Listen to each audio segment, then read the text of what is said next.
रूह निकलती है तो कैफियत क्या होती है।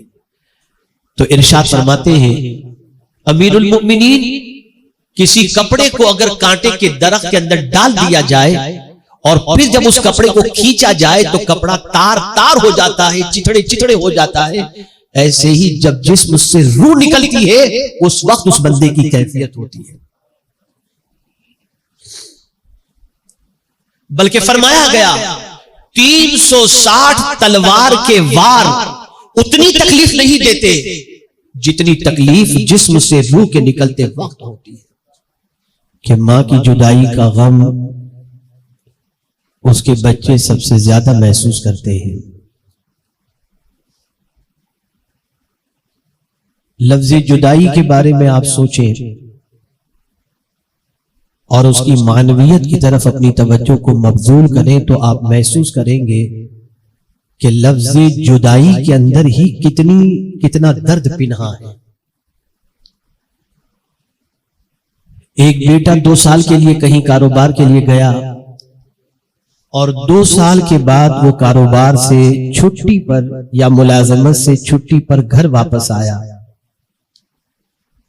2 महीने की छुट्टी के लिए घर पर आया। आने के बाद उसकी खुशी की कोई इंतहा नहीं, लेकिन जैसे ही उसके जाने के दिन वापस करीब आते हैं और छुट्टियां पूरी होने लगती हैं तो एक एक दिन उसके लिए बहुत ही तल्ख महसूस होता है। मां की आंखें भी नम होती हैं, बीवी की आंख भी नम होती है और उस जुदाई के लम्हे के तसव्वुर से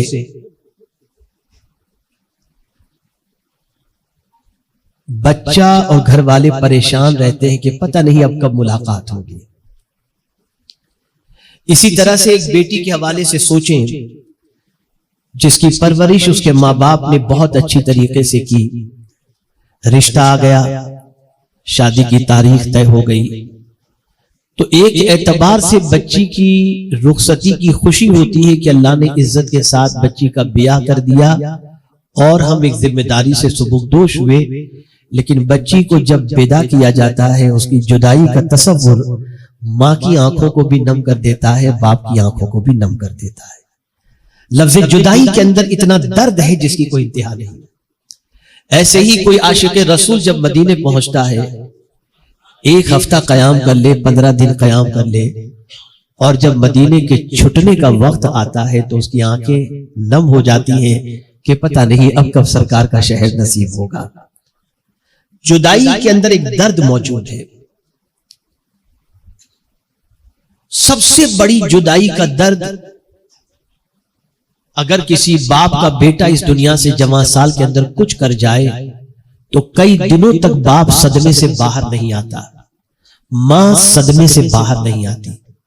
अब जितनी भी बातें मैंने बताई उनका ताल्लुक खारजी है, अंदरूनी नहीं है। बेटा बाहर रहता है, बच्ची बाहर रहती है, उसका हमारे जिस्म से खूनी रिश्ता भले जरूर हो लेकिन हमारे और उनके दरमियान फर्क होता है। वो जुदा तो होती है, वो जुदा भी होता है, यानी सारी जुदाई का मामला खारजी होता है। लेकिन एक जुदाई बहुत सख्त तरीन है जिसका ताल्लुक बाहर से नहीं अंदर से। और वो जुदाई कौन सी है? वो जुदाई है जिस्म से रूह का जुदा होना। आप मुझे बताइए कि बेटा अगर चंद महीनों के लिए जुदा हो तो तबीयत बेचैन हो जाती है, बच्ची ब्याह करके ससुराल चली जाए तो तबीयत बेचैन हो जाती है, 4 साल बेटे का इंतकाल हो जाए तो तबीयत बेचैन हो जाती है और उसकी जुदाई का गम हमें बेपनाह अजियतें अता करता है।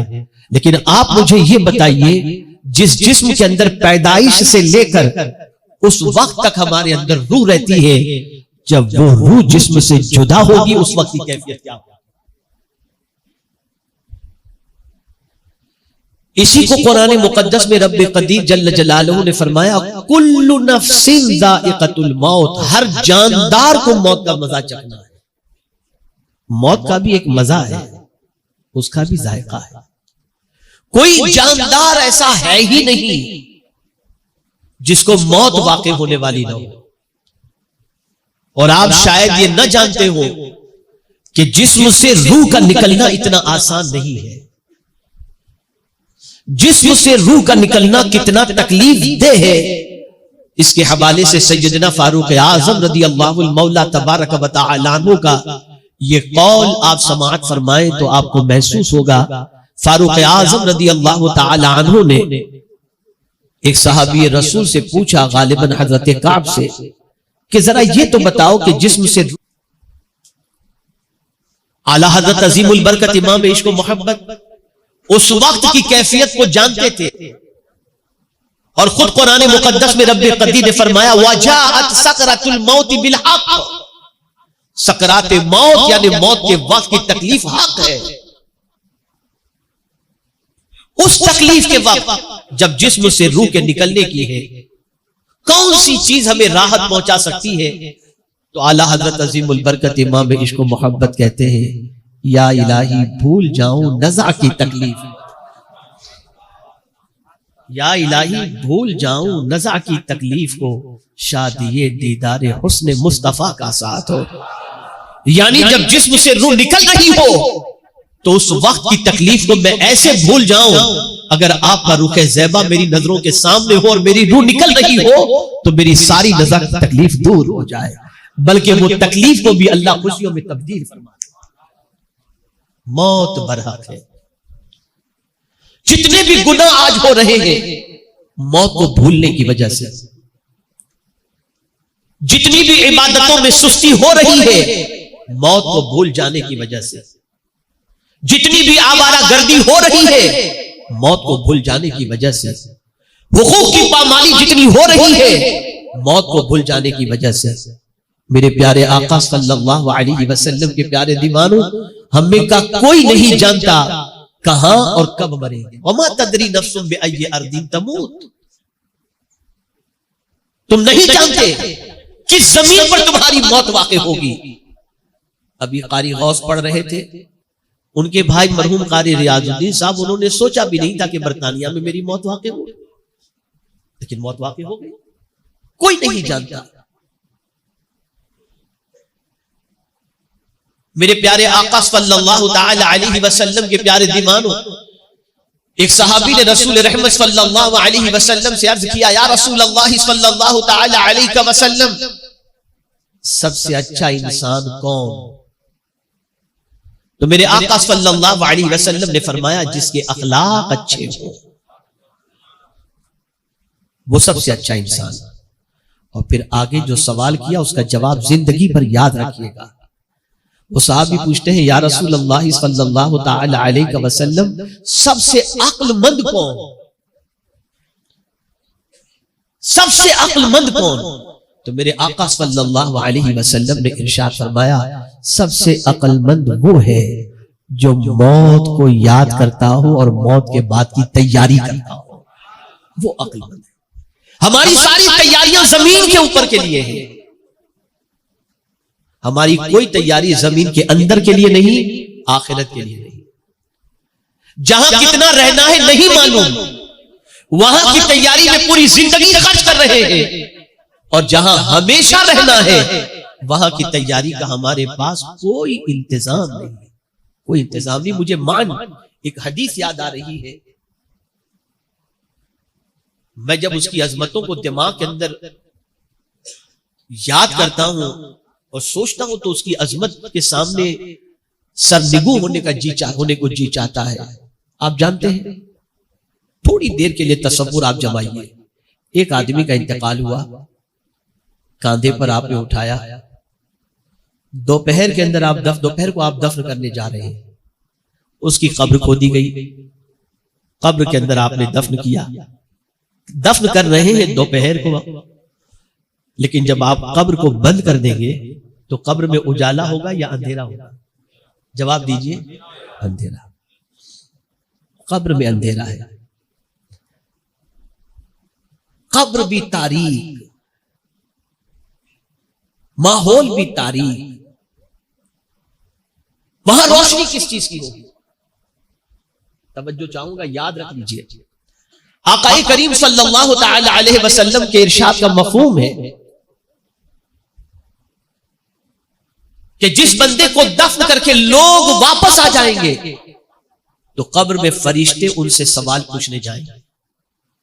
तो कब्र होगी अंधेरी तारीख, कब्र में अंधेरा होगा ना, लेकिन फरिश्ते हैं नूर, फरिश्ते नूर से बने हैं। तो फरिश्ते जब कब्र के अंदर पहुंचेंगे तो अंधेरा और उजाला दोनों मिलकर वो वक्त ऐसा लगेगा जैसे अस्र का वक्त हो। वो वक्त उस वक्त ऐसा महसूस होगा जैसे अस्र का वक्त हो, और जैसे ही मुर्दे को जगाया जाएगा तो वो आंख मलते हुए देखेगा तो महसूस करेगा जैसे अस्र का वक्त है। फरिश्तों से कहेगा रुक जाओ, सवाल बाद में पूछना, पहले अस्र की नमाज मुझे पढ़ लेने दो।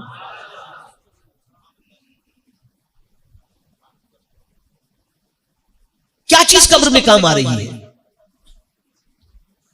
ये नमाज काम आ रही है, अल्लाह की बंदगी काम आ रही है। आज हम सफर में निकले तो नमाज की छुट्टी, घूमने निकले तो नमाज की छुट्टी, शादी की तकारीब में नमाज की छुट्टी, सैरो तफरी में नमाज की छुट्टी, और माह रमजान में जी भर कर तरावी पढ़ ली हमने, लेकिन ईद के दिन 3-4 वक्त की नमाज की छुट्टी। हाल हो गया, हम भूल गए हमने वहां का कोई इंतजाम नहीं किया है।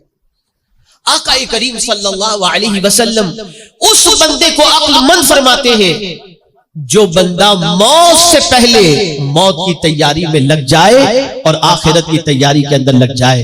कुरान मुकद्दस में रब्बे कदीर जल्ल जलालहू ने फरमाया कुल्लु नफ्सिन ज़ाइक़तुल मौत, हर नफ्स को, हर जानदार को मौत का जायका चखना है। अब आगे कुरान ने फरमाया क्या होगा मौत के बाद,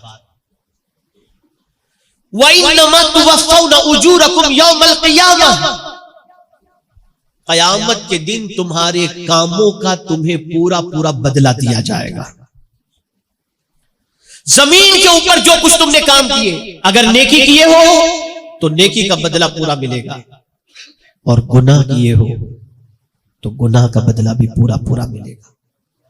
ए रसूल आज़म सल्लल्लाहु अलैहि वसल्लम के प्यारे दीवानों, गुनाह का बदला, अल्लाह अकबर। जब उनकी सजाओं को हम कुरान और हदीस में देखते हैं, जो आज मार्केट के अंदर होने वाले आम गुनाह है, जिसे इंसान अब गुनाह मानता भी नहीं बल्कि दौरे हाजिर की जरूरत समझकर उसे करता हुआ दिखाई देता है, वो नहीं जानता कि उन गुनाहों की सजा अल्लाह ने क्या रखी है।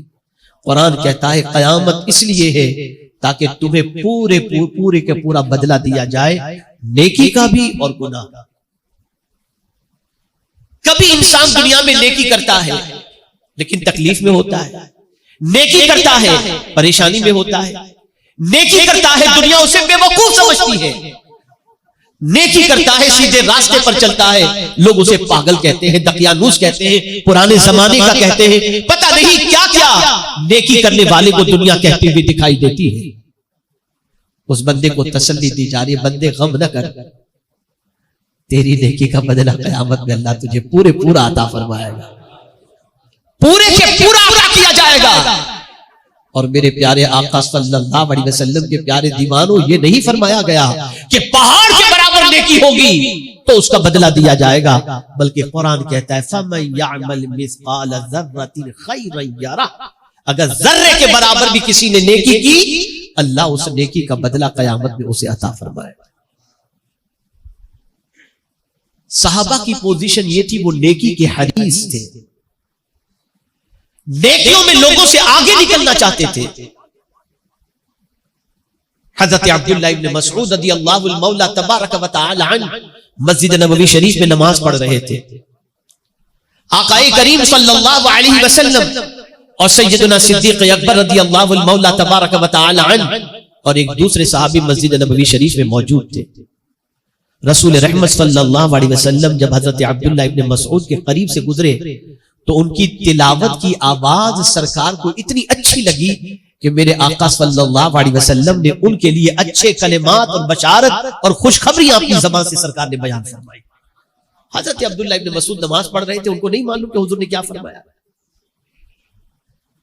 और वो सहाबी सिद्दीक अकबर और आका करीम सल्लल्लाहु अलैहि वसल्लम तीनों तशरीफ ले गए। कहां गए दोनों सहाबी यानी सिद्दीक अकबर और वो सहाबी हुजूर को उनके दौलत गदे पर छोड़ने के लिए पहुंचे। अब वो सहाबी जो सिद्दीक अकबर के साथ थे, उन्होंने सोचा कि सुबह सबसे पहले अब्दुल्ला इब्ने मसऊद को खुशी की खबर मैं सुनाऊंगा जो हुजूर सल्लल्लाहु अलैहि वसल्लम ने उनके लिए फरमाई। सुबह हुई, वो मस्जिद में पहुंचे, हजरत अब्दुल्ला इब्ने मसऊद को देखा उन्होंने, तो आगे बढ़कर हजरत अब्दुल्ला इब्ने मसऊद से वो कहने लगे कि मालूम है कल तुम्हारी क़ैरत सुन करके हुजूर ने क्या फरमाया? कहा हाँ मुझे मालूम है। कहा कैसे पता चला? कहा अबू बकर ने मुझे बता दिया। वो सहाबी पुकार उठे, अबू बकर से नेकियों के मामले में कोई आगे निकल ही नहीं सकता। ये है नेकी का जज्बा, ये है नेकी का शौक। इसलिए कि वो जानते थे उस आखिरत के बारे में जहां बाप बेटे के काम नहीं आएगा, उस आखिरत के बारे में जानते थे जहां मां बच्चे के काम नहीं आएगी, उस आखिरत के बारे में जानते थे भाई भाई के काम नहीं आएगा, उस आखिरत के बारे में जानते थे जहां मियां बीवी के काम नहीं आएगी। इसलिए वो चाहते थे कि जो जिंदगी मिली है उसमें नेकियां कर लो कि यही नेकियां कल बरोज़े क़यामत काम आएंगी। एक एक नेकी का अज्र मिलेगा। जानते हैं आप? अल्लाहु अकबर, अल्लाहु अकबर।